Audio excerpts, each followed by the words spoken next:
Hello, everybody. Happy Wednesday to you. I am so excited that we are back at this. Listen, we are on week 7. That means we've been doing this for 7 weeks. You hear me?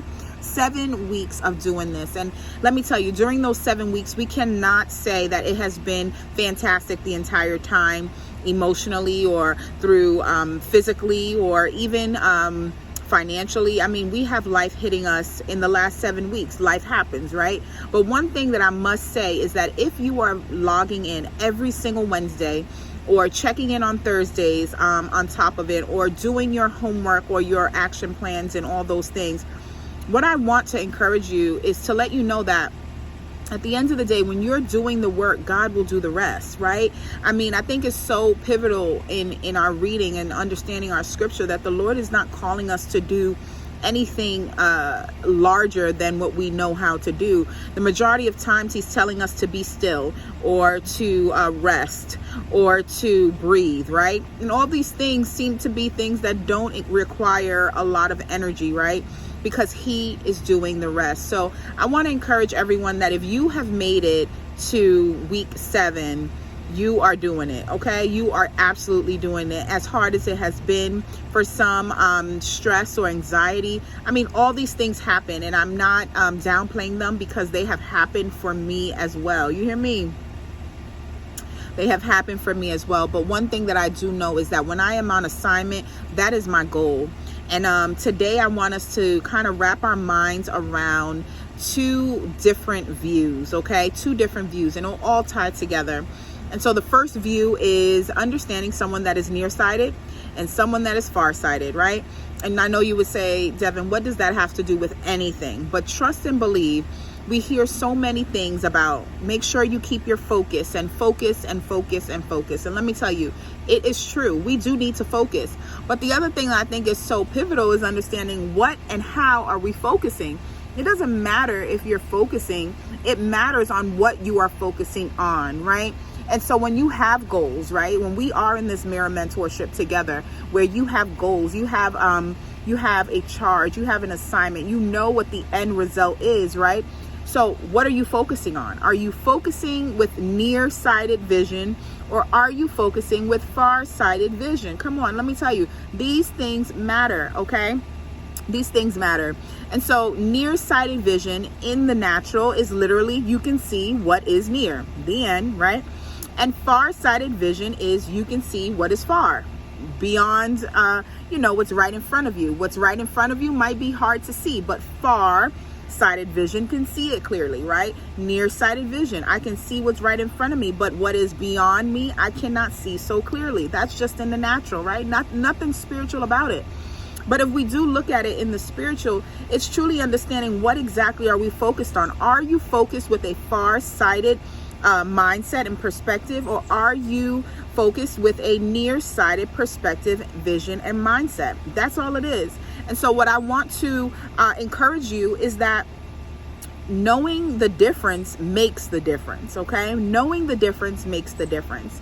And so the scripture that we're going to look at in our video today is going to be from 2 Peter 1. 2 Peter 1. We're going to focus on verse 9, but I want us to quickly look at the scriptures that the verse that comes before it as well. And so I'm going to read it. Not like I said, I don't always read the scriptures, but I really want to have you see the difference between these visions and understanding the word focus, right?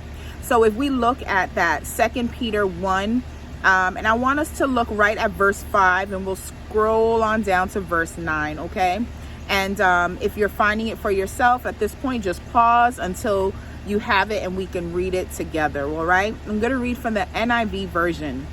And that's 2 Peter 1, and it says, for this reason, verse 5, for this very reason, make every effort to add to your faith, okay? So now we're hearing about faith. And so what does faith have to do with focus? If you are focused on the things that are to come, you need a little bit of faith.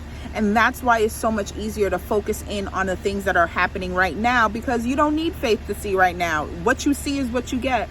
But in order to see farsighted, are you with me? In order to see farsighted and have a farsighted focus, you need faith, okay?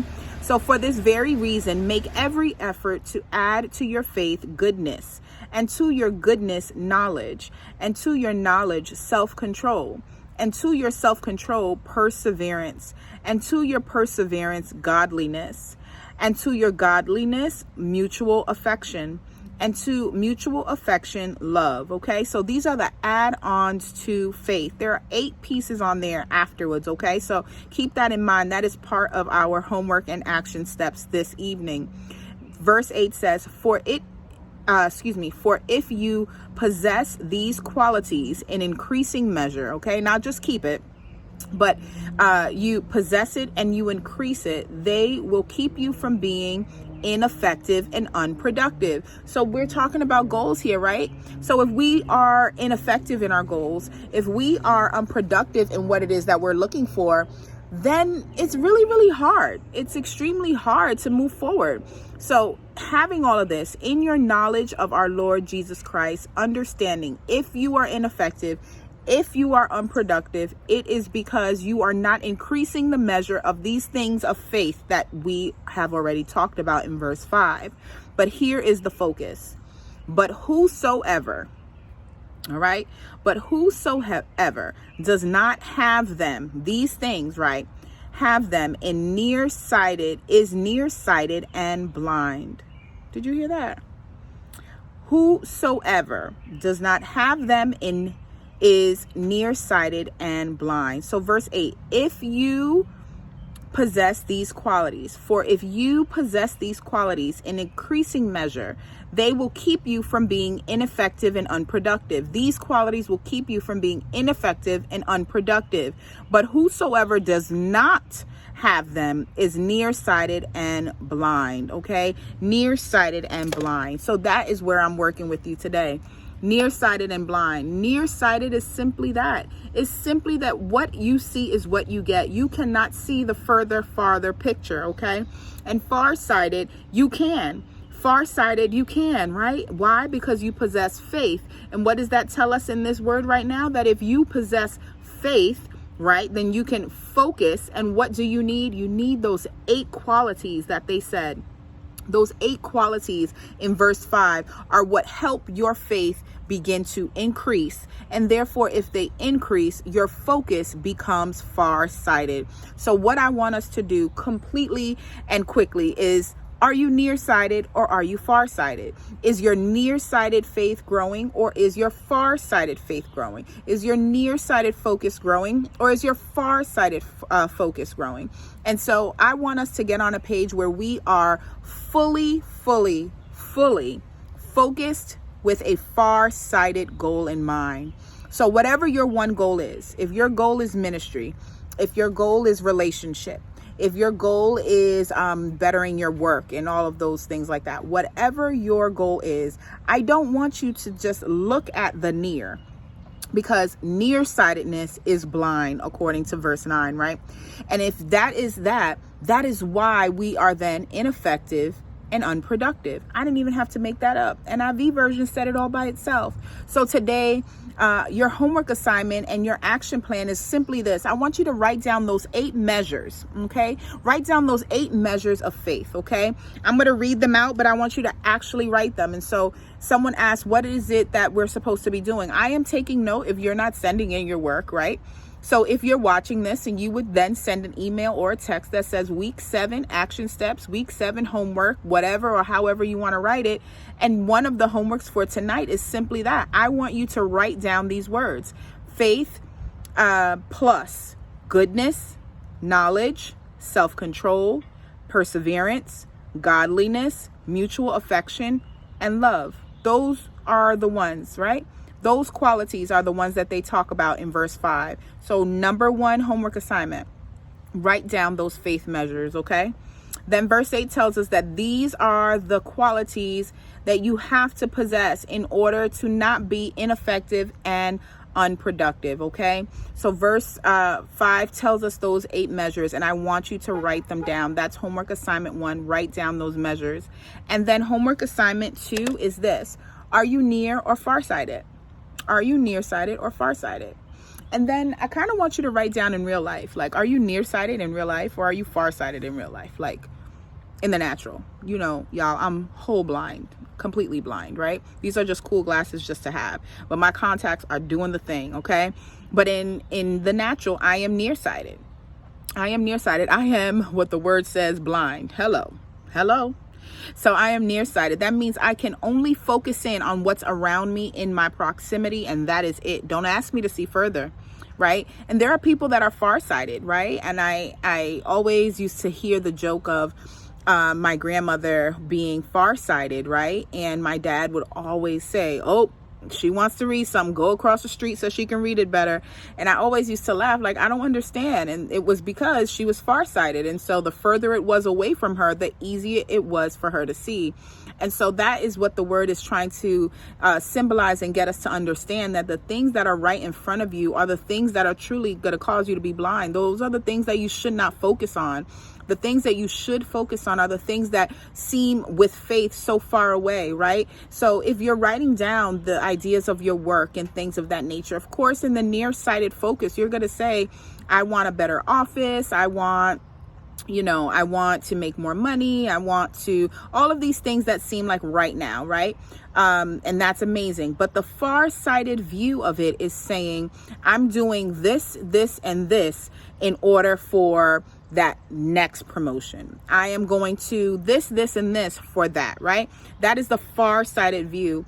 And it's so easy to be entangled in the nearsighted view, because the nearsighted view is the natural, is what you see. It's hard to think about promotion when you're seeing everybody in your section getting promoted, or you see everyone making more money than you are, or you see the inequality that you can't push through, right?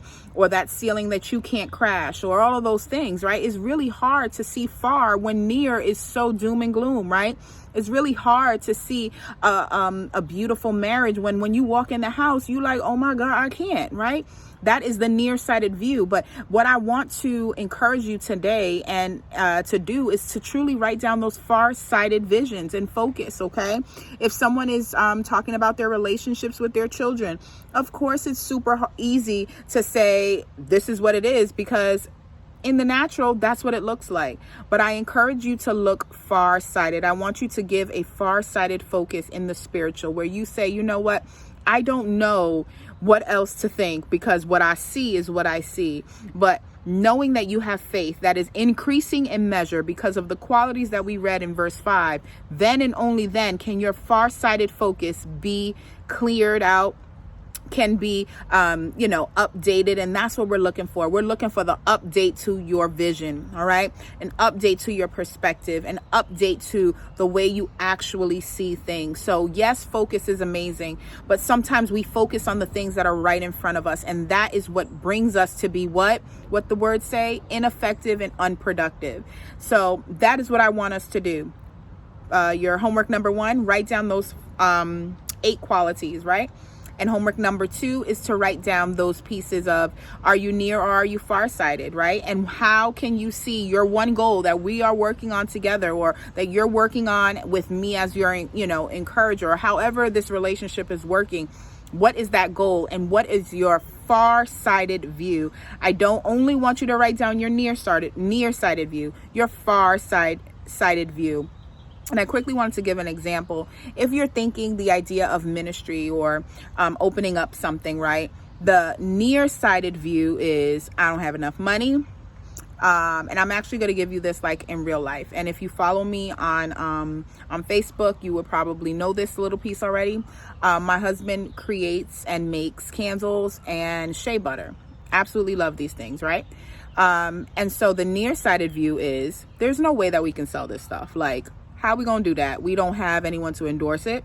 We don't have a store to go to. We just have people. So word of mouth, and we're fine with that, right? Nearsighted view. I don't have the money for all of that. Nearsighted view. Who am I really selling to when there's everybody and their mama selling shea butter, right? And the farsighted view was, what can I do to make us different? What can I do to make him different than anyone else that's selling it? Wow, let's find something that makes us different. And everything you see says natural and organic. And I'm like, is that the same thing? No, it's not. Natural and organic are 2 different words, and they mean 2 different things. They are not interchangeable. So I started to do my homework, y'all. I decided to have a far-sighted view, not just look at what I had, but I had a far-sighted view. I said, listen up, there is a definition distinguishing situation going on here. So I wrote those 2 definitions down, and I said, what he has is organic. And I said, okay, if it's organic, then that's roots. Let's make a logo. I did that on my phone, y'all. I sent it in to be printed on my phone.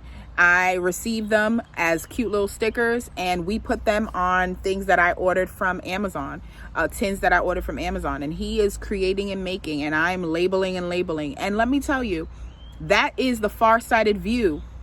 If I stayed in my nearsighted view and my nearsighted focus, I would still be in my kitchen looking at all the stuff he makes and saying, oh, well, at least it's good for us. But open your eyes to think far-sighted, because the moment that you open up, right, the moment that your vision and your focus becomes far-sighted is the moment that you allow the Lord to do something more.